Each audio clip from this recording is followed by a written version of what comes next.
Hi, I'm Tania and welcome to my YouTube channel. For the first episode, we're going to talk about post-traumatic stress disorder in first responders and military veterans.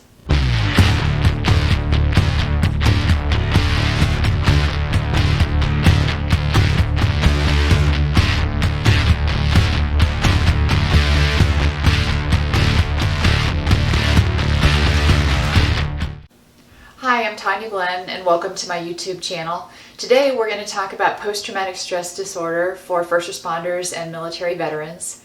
So a lot of people have a sort of a misconception of what post-traumatic stress disorder is.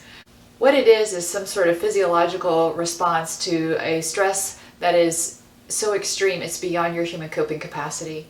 So when you go into a situation, sort of the red flags for first responders and veterans that cause or ultimately sort of begin to dance around with the possibility of post-traumatic stress disorder is when you're exposed to an incident where you think you're going to lose your life, or where you think you're going to witness the loss of life of someone you care about, or when you're exposed to significant carnage or that type of like trauma and chaos and sort of blood and guts, and when you are exposed to an event involving children, especially significant injuries to children or the death of children.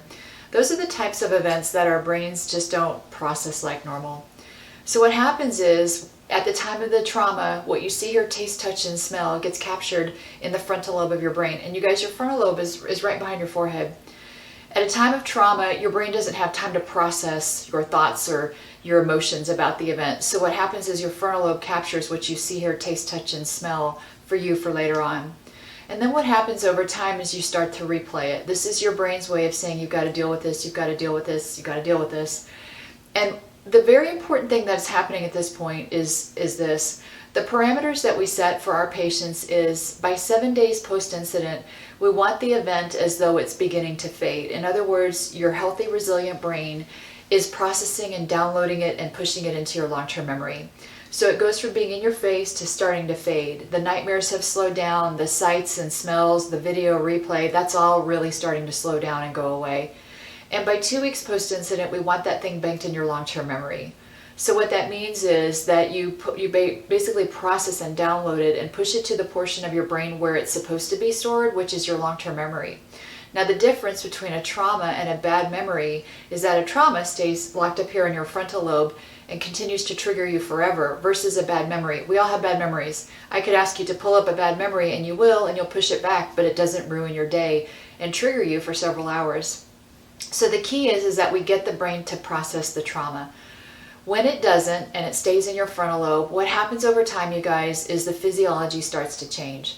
So your brain continues to hand you what you saw, heard, tasted, touched, and smelled, and I call those flashbangs because they're really unpleasant. And every time your brain hands you a flashbang, your body responds in kind with a fight or flight response.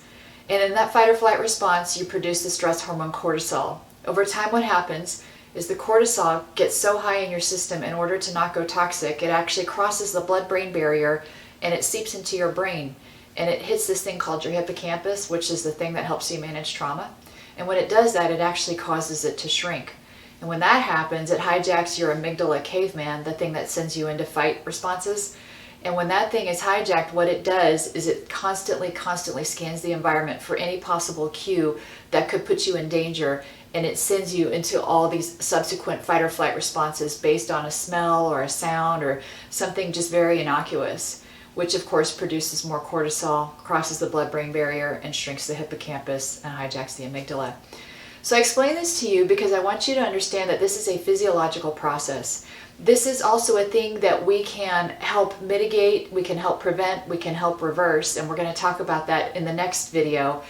But what I want you to understand is that this is not about weakness. It's not about shame or embarrassing, horrible cowardice or anything like that. This is really truly about the physiology of what happens to the brain and the body during trauma. And none of it is stuff that we can control. No matter how strong we are, no matter how our nerves are made of steel and we're made of Kevlar, we can't manage or we can't control what gets locked up in our frontal lobe and then causes these subsequent problems. But what we can do is take control of how we get help and how we mitigate this. So I explained to you the physiology of stress in our very first video because I want to set the tone that this YouTube channel, it's about answers and solutions and ideas and help and healing and resilience and strength and resolve to help each other through this. I'm so excited to bring you these videos. If you would ever like to contribute a question or a thought or a comment, you can definitely visit my website, which is www.taniaglenn.com. Shoot an email. I'd love to hear your requests for future topics, and really look forward to walking through this YouTube journey with you guys. Thank you.